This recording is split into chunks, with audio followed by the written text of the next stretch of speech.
Mara dit à Tomé qu'elle a entendu dire que son frère s'est levé de son lit. Il lui répond que oui, Tiago a tout risqué pour la femme qu'il aime, il lui dit encore qu'il s'aimait profondément jusqu'à ce que tout ça arrive.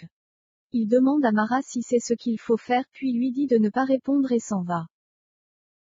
Mito se rend dans la chambre Kabe, ce dernier lui demande ce qu'elle fait là puisqu'il doit sortir aujourd'hui. Mito lui répond qu'il le lui a dit, Kabe lui dit le docteur Tavares, elle lui dit que le docteur Tavares ne comprend rien aux hommes, elle commence à caresser ses jambes, et lui dit qu'il a des très belles jambes. Kabe lui demande si elle est vraiment docteur, elle lui répond que oui avec multifonction, puis l'embrasse. Benedicta croise Tomé dans les couloirs, elle lui demande comment va son frère, Tomé lui répond que hier il s'est levé pour rendre visite à sa petite amie. Mito lui demande s'il a toujours sa culpabilité infantile, Tomé lui demande pourquoi elle lui parle comme ça. Et si elle s'est levée du bon pied. Benedicta lui demande pourquoi il n'a pas répondu à ses appels, Tomé lui répond qu'il était avec son frère, Benedicta lui dit avant ça, il était ouvert 2 heures. Tomé lui répond qu'il n'aime pas être espionné. Benedicta lui dit qu'elle n'aime pas être prise pour une conne. Tomé lui répond que ce n'est pas son problème puis s'en va. Benedicta se met à penser à la nuit où elle a vu Tomé et Mara, elle était cachée dans sa voiture. Un homme dont le visage n'est pas montré apporte les fleurs à Bianca. Gaetana dit au docteur Quintella que si Bianca se réveille, elle pourrait sauver leur fils. Le docteur Quintella lui répond que c'est rare que des gens se réveillent du coma profond. Gaetana lui demande comment va-t-il. Il lui répond que si elle veut savoir s'il a repris avec l'alcool, non, ce n'est pas le cas. Elle lui parle de sa petite amie, le docteur lui répond qu'il n'en a pas, Gaetana lui dit que sa vie privée ne lui regarde pas, ils ne sont plus ensemble depuis longtemps. Le docteur lui répond que oui, c'était fini depuis qu'elle l'avait laissé avec leurs 2 enfants dans une situation chaotique. Gaetana lui dit qu'il n'était pas seul, il était avec l'alcool. Le docteur lui demande si elle est venue juste pour lui rappeler ses vieux démons, il lui dit qu'il a pu le surmonter, et si elle a espoir qu'il se remet avec elle, elle se trompe. Gaetana lui dit qu'elle veut juste rattraper le temps perdu avec ses fils avant de mourir, le docteur Quintella lui répond qu'il est trop tard. Enrique les interrompt, il dit au docteur que l'assurance d'Alex a été résiliée. Les parents d'Alex se disputent violemment à la cafétéria de l'hôpital. Susanna dit à Gabrielle qu'elle s'en va travailler, elle oublie ses lunettes, Gabrielle essaie de la rattraper. Leila dit à Norberto qu'elle s'est fait agresser dans la rue par une personne qui lui aurait demandé si elle est la fille de Norberto. Arsenio lui demande de faire attention, parce qu'ils peuvent la kidnapper pour demander la rançon. Norberto lui dit qu'il doit lui trouver un garde du corps pour la protéger. Leila lui répond qu'elle a fait une connaissance d'un monsieur qui a une société au nom de Skanda, qui peut bien le faire. Norberto lui dit que non, Xavier, il a déjà travaillé avec eux, mais ça n'avait pas marché, il lui demande de le laisser s'en occuper. Bino dit à Ramiro qu'il trouve Isabelle bizarre, elle n'a pas appelé depuis qu'elle est partie, Ramiro lui répond qu'elle a 2 enfants et avait une vie avant lui, Bino ajoute avec beaucoup de secrets.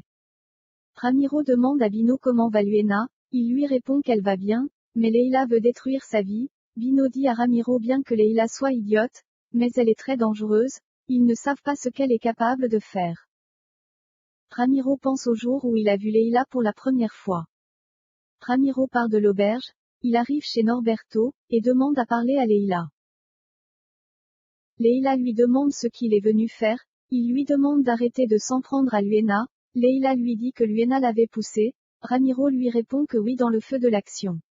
Leila lui dit qu'elle a fait tuer son petit ami, elle a détruit sa carrière parce que personne ne veut plus travailler avec elle avec ce visage.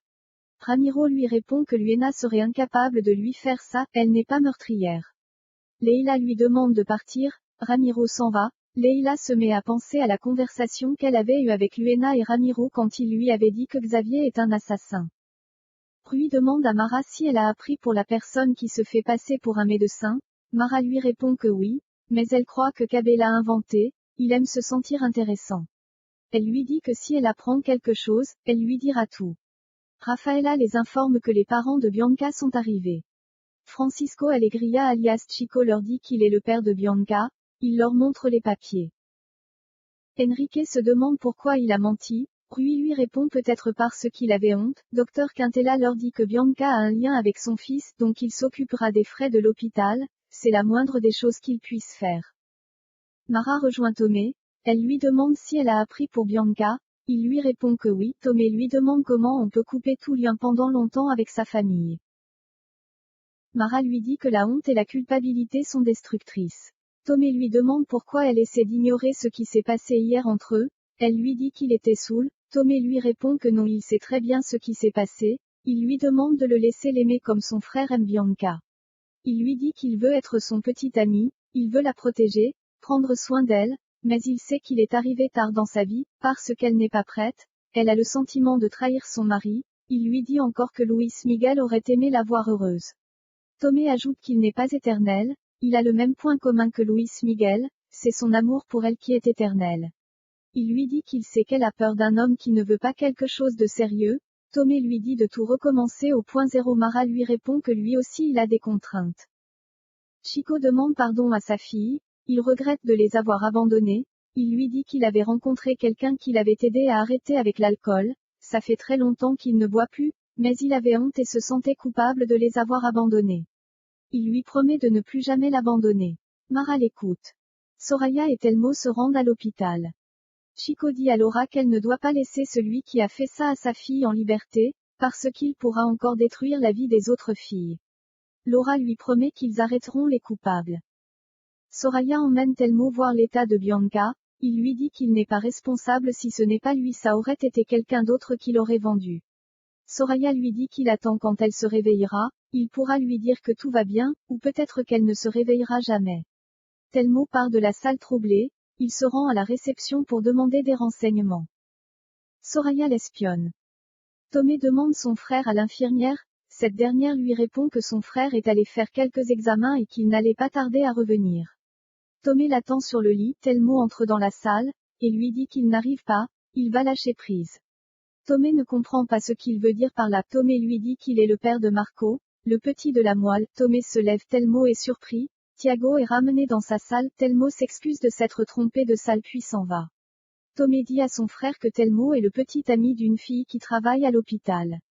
Tomé lui demande comment il va. Il lui dit tout va bien comme le légume qu'il est. Tomé lui demande d'arrêter de parler ainsi. Tiago lui demande s'il se sent coupable. Tomé part de la chambre. Tiago récupère son téléphone et envoie un message à Telmo. Soraya demande à Telmo où était-il. Ce dernier lui répond aux toilettes. Soraya lui demande d'arrêter de vendre ses drogues. Il lui répond même s'il ne le fait pas, quelqu'un d'autre le vendra et se fera de l'argent à sa place. Francesca rend visite à Léonore. Cette dernière lui dit qu'elle a peur de sortir, personne ne croit en elle, ni à la fac, même les gens de la fête. Elle lui remercie pour son soutien. Francesca lui répond que ce n'est rien, elles se comprennent. Francesca appelle Isabelle. Cette dernière lui dit qu'elle sera bientôt au lieu du rendez-vous. Isabelle se fait voler le sac et renversée par une moto. Bino essaie de la joindre, personne ne décroche. Bino se demande ce qui se passe avec Isabelle. Ramiro rentre et lui dit qu'elle était chez Leila. Il lui dit qu'elle a vraiment changé, elle n'est plus la même fille qu'il a rencontrée. Il ajoute que c'est elle qui a manigancé la scène à la marina pour que Norberto les voie. Bino lui demande s'il est amoureux, il lui répond que non, il veut juste l'aider et comprendre ce qu'elle veut. Bino lui répond qu'elle veut juste d'une chose, c'est la vengeance. Leila appelle Xavier, elle lui dit qu'elle ne supporte plus d'habiter avec Norberto, elle lui demande quand viendra-t-il. Norberto discute avec Selma au téléphone, Leila entre en furie, et lui dit qu'elle ne supporte pas d'être suivie par un garde-corps. Norberto lui répond que c'est normal, il est sa fille, il faut qu'il la protège. Leila lui dit que la seule personne qui lui veut du mal c'est Luena. Norberto lui demande d'arrêter avec ses accusations. Il se fâche contre elle. Arsenio dit à Norberto que ça sera difficile pour lui de vivre avec Leila. Francesca arrive sur le lieu de l'accident. Elle demande ce qui s'est passé. Rui et Tomé discutent du cas de Cabé. Tomé dit à Cabé d'arrêter avec la drogue. Il lui dit que ça pourrait détruire sa carrière de footballeur. Parce que les drogues qu'il consomme augmentent sa fréquence cardiaque.